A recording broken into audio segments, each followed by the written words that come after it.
Сәлем кызлар, малайлар. Сез әкият тыңларга әзерме? Бүген мин сезгә су иясе турында Югослав халык әкиятен сөйләячәкмен. Уңайлы итеп утырыгыз, әкиятебезне башлыйбыз.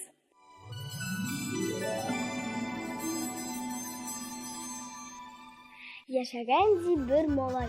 Ул бик тә су коенырга яраткан.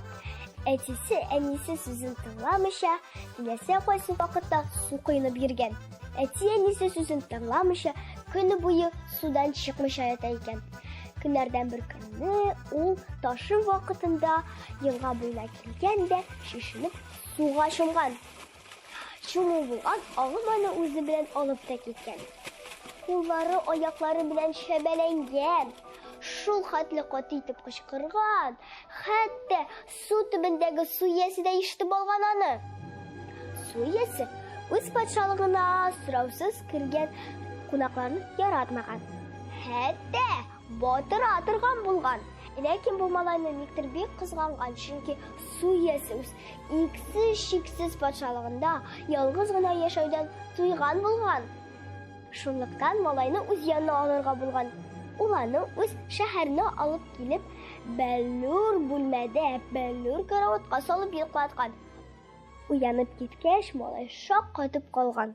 Бу бүлмәдә хәтта уенчыклар да бәллүрдән икән. Ләкин малай үзләре яшәгән өйне искә төшергәндә елап җибәргән. Су иясе йөгереп кергән дә сораган: "Нигә елыйсың? Әллә син яшәгән өй моннан матуррак идеме?" Матуррак дигәндә малай тагын да катырак елап җибәргән.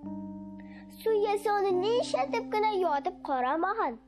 Ләкин малай һаман елаган. Елап аргач, ул йокыга киткән. Шуннан соң су иясе аяк очларына гына басып, малайны бүтән бүлмәгә күчереп куйган. Уянса, малай көмеш бүлмәдә ята икән. Бөтен нәрсә көмештән икән монда. Уенчыкларга үрелгән малай идәге туганнарын искә төшереп елап җибәргән. Су иясе аны тагын юатырга керешкән. Малай елый икән, ул йокыга киткән. Хәзер су иясе нишләгән дип уйлыйсыз? Әйе, дөрес, малайны алтын бүлмәгә күчереп куйган. Өстәл, урындык, бөтен нәрсә алтыннан икән монда. Малай таң калып, уенчыклар белән уйный башлаган. Су иясе, тынычланды ахры, башка еламый дип уйлавы булган. Малай әти-әнисен искә төшереп елап җибәргән. Су иясе йөгереп кергәндә: "Нәрсәгә елыйсың?" дип сораган. "Әти-әниемне сагындым." "Әти-әниең алтыннан да кыйммәтрәкме әллә?" Кыйммәтрәк дигән малай. Шуннан су иясе үзенең патшалыгындагы бөтен кыйммәтле ташларны, алтыннарны, көмешләрне җыйган да малай кырыена китереп салган. "Әти-әниең моннан да кыйммәтрәкме?" дип сораган ул. "Юкка тырышасың, су иясе. Дөньяда әти-әнидән кыйммәтрәк һәм кадерлерәк нәрсә юк." Су иясе бүтән бер нәрсә дә әйтмәгән. Малайның йокыга китүен көткән дә аны яр буена итеп куйган. Уянса малай яр читендә ята. Әнә булар төш кенә булдымы дип уйлаган ул. Ләкин кулын кесәсенә тыгып караса, ул кыйммәтле ташлар, алтын, көмеш белән тулы икән. Шуннан гына моның булган хәл икәненә ышанган ул. Шуннан малай тиздән өенә йөгергән.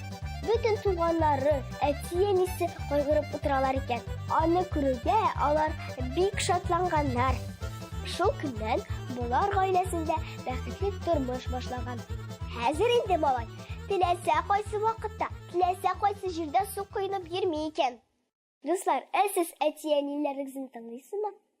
Тыңламаган чакларда була дисезме? Беләм, дөресен әйткәндә, андый вакытларым үземдә дә була. Ләкин хатаңны төзәтергә бер кайчан да соң түгел. Сез шуны онытмагыз, дуслар. Бүгенгә мин сезнең белән сау булашам. Сау булыгыз!